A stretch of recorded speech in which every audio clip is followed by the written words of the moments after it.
আমি আজকের নওশাদ সিদ্দিকীর একটা বক্তব্য আপনাদেরকে শোনাবো। আপনাদের কাছে অনুরোধ থাকবে আজকের নওশাদ সিদ্দিকীর এই বক্তব্যটা পুরোটা শুনবেন এবং অবশ্যই আপনার মূল্যবান কমেন্ট করে জানাবেন। শিক্ষা নিয়ে আমি বামপন্থী ছাড়া অন্য কোনো নেতাকে ওইভাবে কথা বলতে দেখি না। আমি নওশাদ সিদ্দিকীর কথা বলছি না, মানে আমি ইঙ্গিত করছি বিজেপি বা তৃণমূল বা ওই বিজেপির নেতাদের কথা বলছি। বিরোধী দলে তো বিজেপি রয়েছে। বিজেপি যেই ইস্যুগুলোকে নিয়ে আন্দোলন করা উচিত ছিল, একজন বিরোধী দলনেতার কাজ কি যেটা শুভেন্দু অধিকারী ভুলেই গিয়েছেন, আমার মনে হয় নওশাদ সিদ্দিকী মনে করাচ্ছেন। আজকের স্বাস্থ্যের বেহাল দশা, আজকের শিক্ষা ঝুঁকছে, প্রায় 8,500 স্কুল বন্ধ হয়ে গিয়েছে। কথা বলবো, আগে আমার মনে হয় নওশাদ সিদ্দিকীর কথাগুলো শোনানোর প্রয়োজন রয়েছে। আগে শুনুন, তারপরে কথা বলবো। ক্লাস কটা থাকে? 5 থেকে 12। এটা কি উচ্চ মাধ্যমিক না মাধ্যমিক? মাধ্যমিক। তাহলে কম করে 5টা ক্লাস। টোটাল শিক্ষক কত জানেন আপনাদের স্কুলে? 5 জন। ও 3 জন, আরো 2 জন। তাহলে বলুন, তাহলে 5টা ক্লাস হয় না একসাথে? তো এই অবস্থা, 550 জন ছেলে মেয়ে পড়াশোনা করছে, মাত্র 3 জন টিচার দিয়ে হচ্ছে। এটা প্রশ্ন করুন না আপনারা। হাইয়েস্ট নাম্বার পেয়েছে 238 স্কুল থেকে। অন্যান্য স্কুলের লোয়েস্ট নাম্বার হচ্ছে 450, আর আপনাদের হাইয়েস্ট হচ্ছে 238, আর আপনাদের লোয়েস্ট হচ্ছে না, সরি, যে থার্ড র্যাঙ্ক করেছে 193, 193 মার্কস পেয়েছে। মানে বুঝতে পেরেছেন? তাহলে ধ্বংস কারা হচ্ছে? কার বাড়ির ছেলেটা হচ্ছে? আপনার বাড়ির ছেলেটা। এটা মাথায় রাখবেন, এটা মাথায় রাখবেন। ধ্বংস আপনার বাড়ির ছেলেটা হচ্ছে। আপনার বাড়ির মেয়েটি ধ্বংস হচ্ছে। তার পড়ালেখা এখান থেকে শেষ করছে কে? রাজ্য সরকার, যে আপনাকে জ্ঞান দিচ্ছে না। ওয়াকফ নিয়ে আন্দোলন করতে গেলে দিল্লি যাও, তার কথা আপনি মানবেন কি মানবেন না আপনার ব্যাপার, কিন্তু সে হাতে করে আপনার ছেলের ভবিষ্যৎটাকে ধ্বংস করছে, আপনার বাড়ির মেয়ের ভবিষ্যৎটাকে ধ্বংস করছে।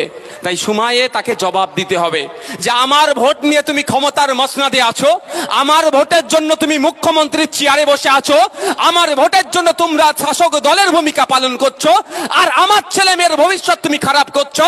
স্কুলে টিচার দিচ্ছ না, কোয়ালিটি অফ এডুকেশন এখানে প্রোভাইড হচ্ছে না।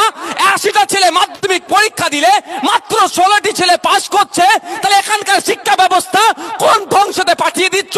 কিন্তু বাঁকুড়া জেলার শিক্ষা ব্যবস্থা, বাঁকুড়া জেলার পার্সেন্টেজ অন্য অন্য জেলার থেকে অনেক এগিয়ে থাকার পরেও কেন এই পুলিশের এই প্রত্যন্ত গ্রামের ছেলে মেয়েরা পাস করতে পারবে না? এর দায় তো রাজ্য সরকারকে নিতে হবে। তাই এর উত্তর কিন্তু আগামী দিনে রাজনৈতিক ভাবে আপনাকে দিতে হবে। যদি না রাজনৈতিক ভাবে দিতে পারেন, তাহলে আগামী দিনে দেখবেন এত বড় স্কুল থাকলেও 3টে টিচার আছে, তখন আর টিচার পাবেন না। এটা মাথায় রাখবেন।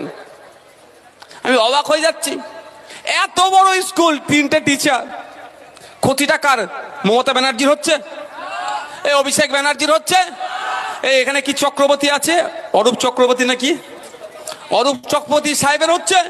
ও সব ওদের ছেলে মেয়েদের সব প্রাইভেট স্কুলে পড়াচ্ছে, বাইরে পড়াচ্ছে, লন্ডনে, আমেরিকাতে, ফ্রান্সে, জার্মানিতে, জাপানে পড়াচ্ছে।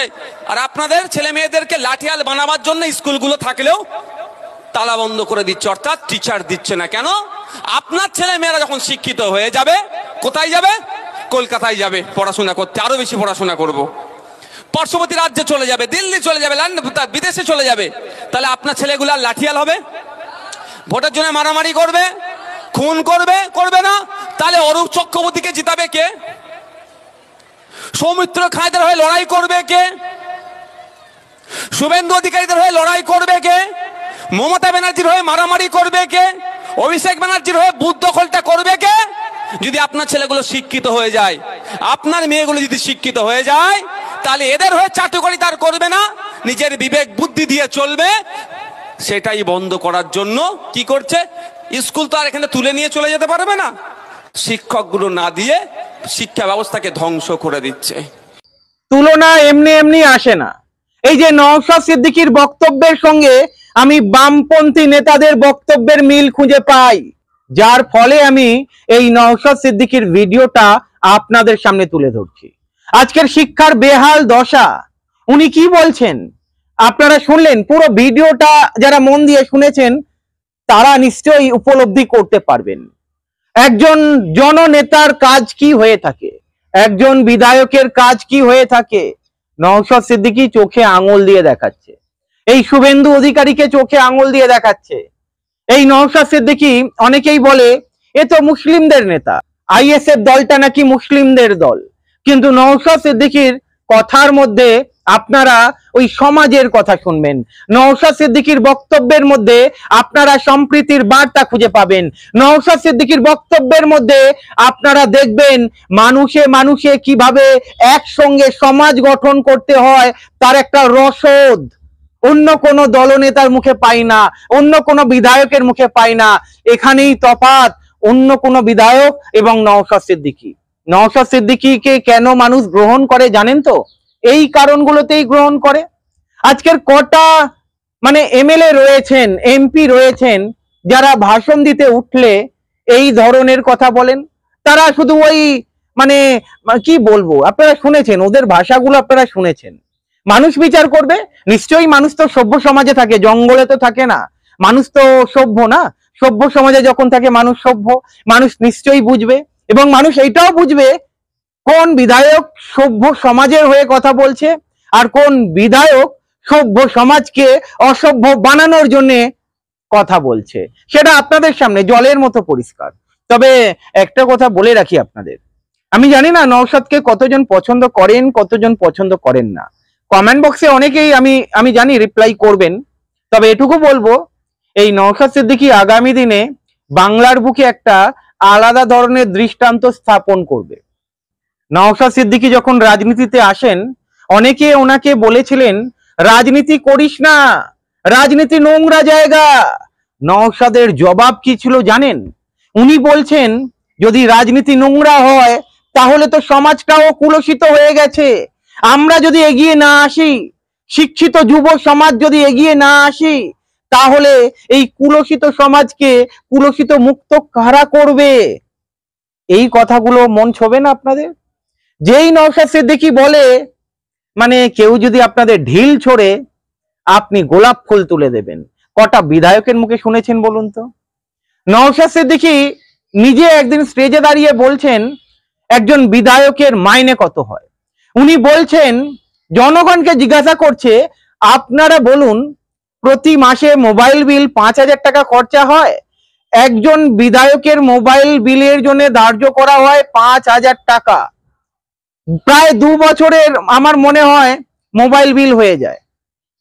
কোন বিধায়ক এইভাবে বলেছে আপনাদের? বলেছে? নওশাদ সিদ্দিকী কিন্তু শুধু মুসলিমদের নেতা নয়, উনি সকল জাতির নেতা। আর আমি তো স্যালুট জানাবো এই ধরনের নেতা যেন রাজনীতির ময়দানে আরো আসে, আরো আসে। আরো যদি এই ধরনের রাজনৈতিক নেতা আসে তাহলে সমাজ কুলসিত মুক্ত হবেই হবে। তবে কি বলুন তো, এই কুলসিত মুক্ত সমাজ রাজনীতির ক্ষেত্রে বলছি আমি, এই রাজনীতিটা যেভাবে সমাজকে কুলসিত করছে, এই কুলসিত মুক্ত করার জন্য আরো অনেক এরকম ধরনের নওশাদ সিদ্দিকীর মতো যুব নেতা, যুব নেত্রীদের এগিয়ে আসতে হবে। যাই হোক, নওশাদ সিদ্দিকীর কথাগুলো আপনারা শুনলেন, এবারে বিচার করবেন আপনারা কে আসল নেতা, কে জনদরদি নেতা। ভালো থাকবেন।